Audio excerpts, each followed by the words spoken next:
Kaylin Kelly. I teach for the Bartlett School District. I'm a special education teacher, and my main focus is reading. Hi, I'm Nicholas Ferroni. I'm a high school history and cultural studies teacher in Union, New Jersey. Well, my name's Crystal Davis. I have taught all levels of chemistry in high school. I taught traditional, honors chemistry, aviation chemistry, and then I also taught advanced placement chemistry.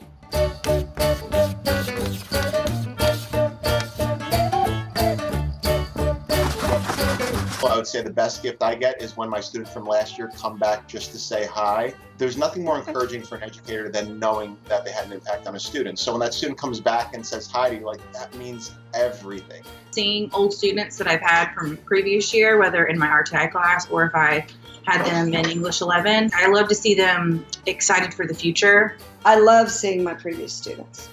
Just the gift of the kids.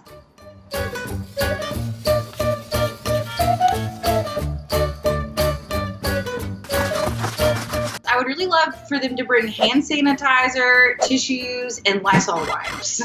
Those are 3 things that we run out of every single year. Some of the most basic things that never go out of style, you know, pens, pencils, color pencils, marker, highlighters, different textbooks. A lot of teachers now are doing fundraising to make their libraries and their classroom more diverse. You can never have too many books. Pencils, little calculators just for kids who forget their calculators, hand sanitizer, Lysol wipes, all kinds of things.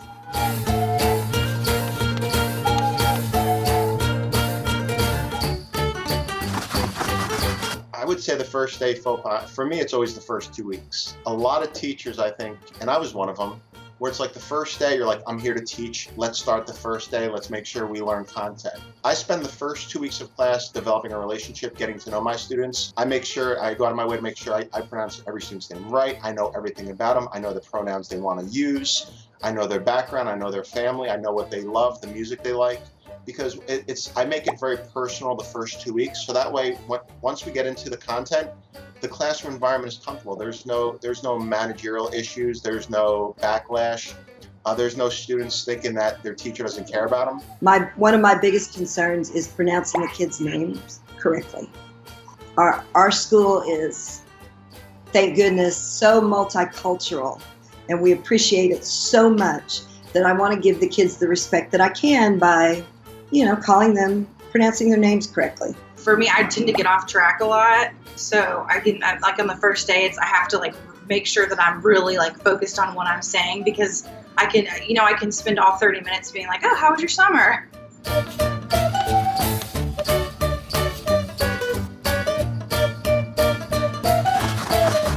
Oh my God, of course. I definitely pick out the outfit. Definitely have to get a haircut. Something that kind of helps me calm my first day jitters is to have a plan. So, we always start off the year with the summer reading book. So I go ahead and review all my notes from last year. I would say teachers are as nervous, if not more nervous, than students on the first day of school. So I always tell them I wear a tie on the first day of school, and I let them know that I probably will not wear a tie the rest of the year. But it doesn't mean I don't care about how I look, and I do present myself in a very classy, professional way.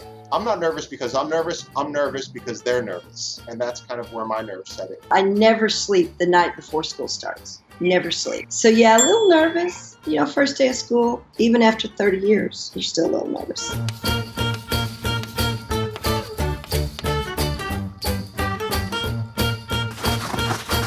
So the first day, I always show them an awkward childhood photo of myself. I tell them every girl that rejected me. I tell them how when I was in 8th grade, I used to glue my ears to my head because my brother and sister and classmates called me Dumbo and Big Ears. My goal as an educator, before I even get into content, is to make sure that they walk in class, they humanize themselves, and they know that their teacher will humanize himself, and I'll make a fool of myself, because that's what life, it's life. We're all going through it. When I feel like when I open up to my students and I'm honest, then they're more likely to open up to me. So you do the typical icebreakers, have them talk about their favorite football team or their favorite colors, or try to find some kind of middle ground with the students. Thanks for watching. If you liked the video, make sure to like and subscribe and hit that bell for all notifications from radio.com. While you're at it, why don't you check out some of our other great videos.